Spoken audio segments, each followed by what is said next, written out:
There's a lot of talk right now on the left and on what you call the resistance, and there's an argument there that a lot of people are saying she should have retired under Obama, knowing she had cancer since 1999. There was a video that came out recently that she had hoped to retire in 2016. She had hoped that she was going to retire and and have the first female president nominate her successor. But that didn't turn out to be that wasn't the deck of cards she got dealt. She wanted to wait until to retire.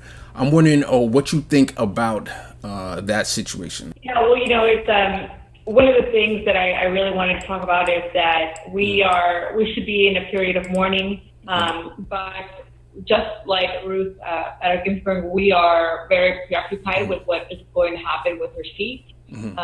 She didn't want to pass before we could replace Trump, hopefully. But these are all calculations that we don't know for certain that will happen. So, one of the things that we are pretty worried about is how much power these 9 seats actually yield. 9 unelected seats, that we don't really have much say. And it's one of the things that we obviously cannot force anybody to retire, but if it's something that is coming to the point where we're taking it almost day by day, where we're wondering if this person is going to make it to the next surgery that they may have, I think that we should be talking about early retirement.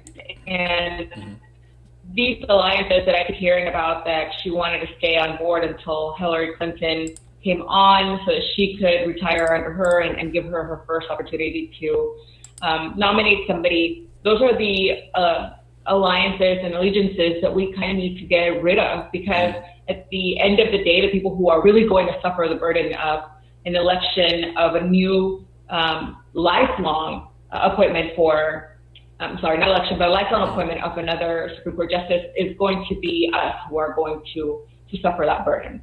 Because a lot of the policies and a lot of the laws that are going to be implemented or judged upon by that Supreme Court may not affect Congress or the Senate. They're going to affect everyday people. I totally agree with you. And I wonder if there should be like a congressional retirement age. Like, I'm thinking the same age you're eligible for Social Security. So, for example, 65.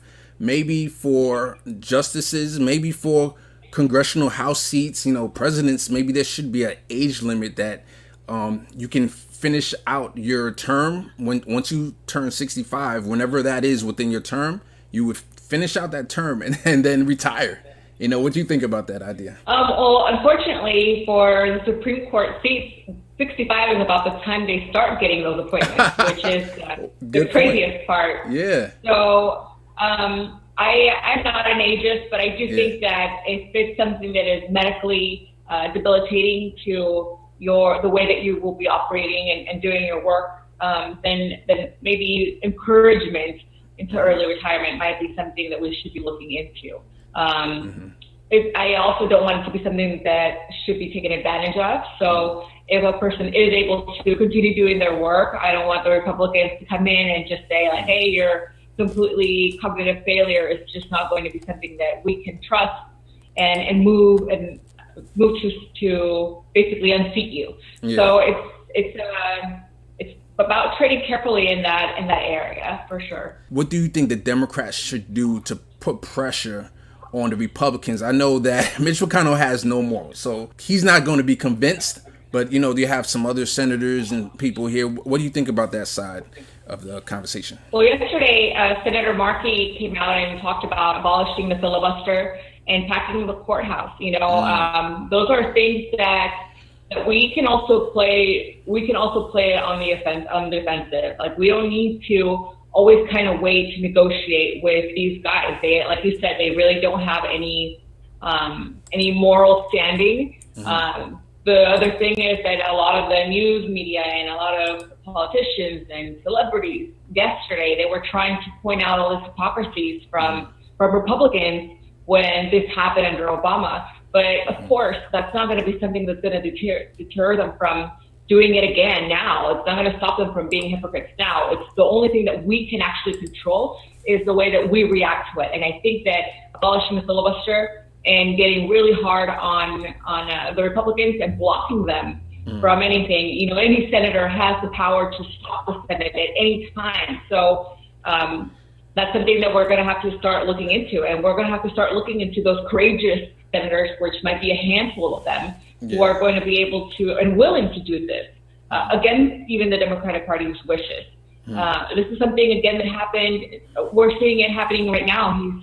Trump is, his legacy will be to pack the courts, the federal courts.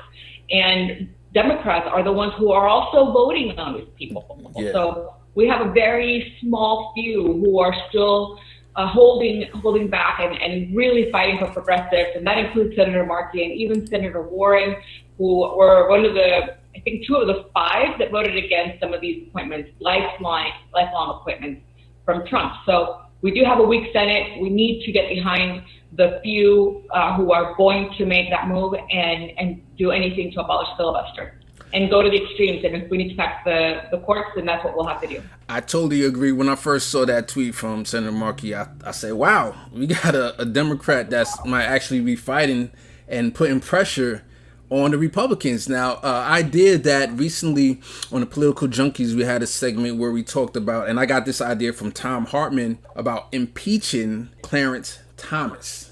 And the reason for that is there's so much corruption going on. His wife took money from Republican think tanks, while there was just a huge conflict of interest there. I was wondering if the Democrats, even if they don't fully impeach him, that could be a threat that can be used to put pressure on the Republicans. So I'm throwing that into the atmosphere, and we'll see if that ever gets picked up. But I totally agree with you about being strong and trying to go to the extreme. Even if that takes packing the court, we need to make sure that we have a balanced system.